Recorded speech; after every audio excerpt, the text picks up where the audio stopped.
7999. Falamos de eleições aqui no Sinal Aberto, vamos também falar sobre o voto feminino, que aqui no Brasil completa 90 anos, mas a representatividade feminina nos cargos efetivos ainda é um desafio.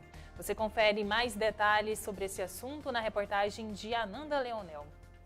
Depois de 90 anos, a luta das mulheres por igualdade de direitos ainda é atual. Nos espaços de poder, homens ainda ocupam a maioria dos cargos. No Brasil, a mulher votou constitucionalmente apenas em 1934. A mulher vai poder votar constitucionalmente pela Constituição de 34, mas a Constituição de 34 ela vai na verdade, englobar aquilo que era um decreto-lei do Vargas em 32.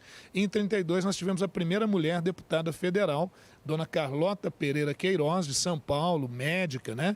E vai ser deputada constituinte, além de ser a primeira deputada constituinte. As mulheres representam quase 53% de todo o eleitorado brasileiro, mas ainda assim são a minoria nos cargos eletivos. Para a advogada especialista em direito eleitoral Nara Bueno, homens e mulheres ainda estão em desigualdade na competição eleitoral. A gente tem, por exemplo, em pé de desigualdade, recursos eleitorais, recursos financeiros para serem investidos na campanha. Um outro desafio que a mulher também encara, diferentemente do homem, a gente encara o desafio em primeiro plano, em primeira camada, desse mito de que mulheres não se interessam por política, e depois desse mito, quer dizer, ultrapassado esse mito, é encarado também o desafio de que os partidos não investem nas mulheres, e não estou falando só em investimento financeiro, aqui eu digo investimento político também. Não investem em mulheres em momentos não eleitorais. O plenário do Tribunal Superior Eleitoral aprovou em dezembro de 2021 alterações na resolução número 23.610, que regulamenta a propaganda eleitoral, incluindo dispositivos que tratam do combate à violência política contra as mulheres. A discriminação política contra a mulher é considerada crime com base no Código Eleitoral,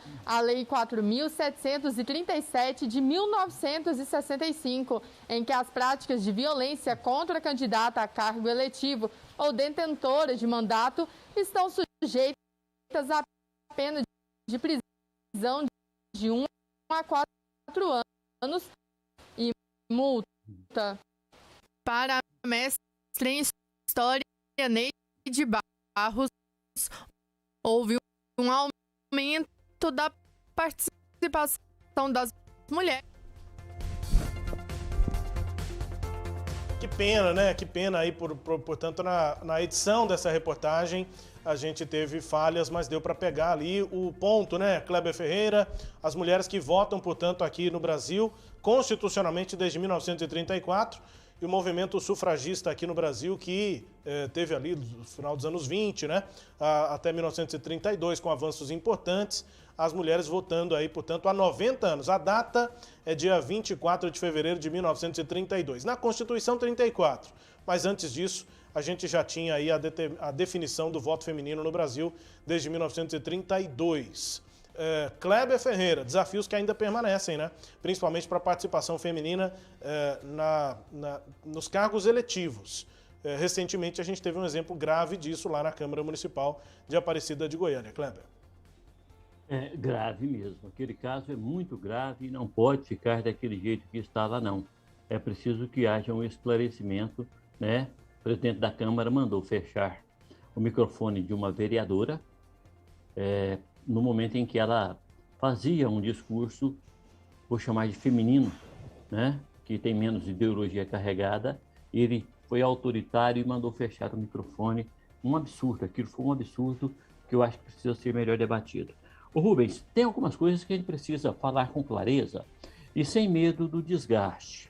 Entre estas, de que já são 88 anos, 88 anos que as mulheres votam.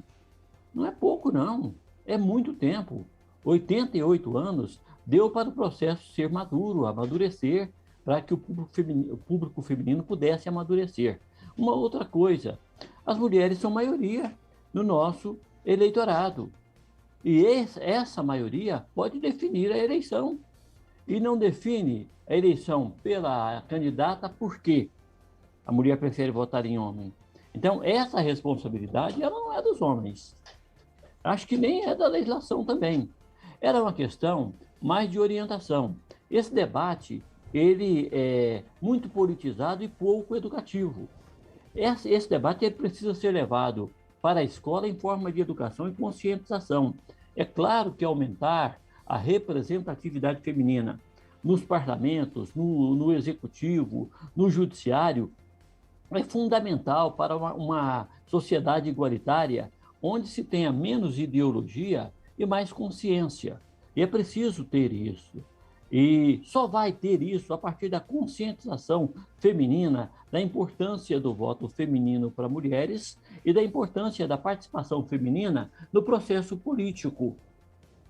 Aí a iniciativa é feminina, não é masculina. Não precisa achar que os homens vão buscar a mulher na academia para colocar para ser candidata. É ela que tem que fazer a opção. E essa evolução, infelizmente, ela está muito lenta. Eu falo infelizmente como pai de 2 filhas, como filho de uma mulher fantástica, que toda eleição procurava saber qual era a candidata que merecia o voto dela. A minha mãe sempre votou em candidata quando tinha candidata, e ela falava, não, eu quero a relação das candidatas, você olha para mim, e não era partidária também não. Era a qualidade, o passado, o currículo, o que essa mulher já fez, de onde ela vem, essa coisa toda. Olha que minha mãe tinha o 2º ano primário. Então, é uma questão de conscientização. E nós precisamos conscientizar o quanto antes. Por quê? Porque o parlamento necessita da presença feminina cada vez mais consciente, cada vez mais forte, para que a gente não assista um absurdo como aquele que aconteceu na Câmara Municipal de Aparecida de Goiânia. Uma atitude machista, uma atitude autoritária, inadmissível em qualquer época da vida. Imagina em 2022. Kleber, eu vou precisar fazer um contraponto aqui. Eu acho que a maioria das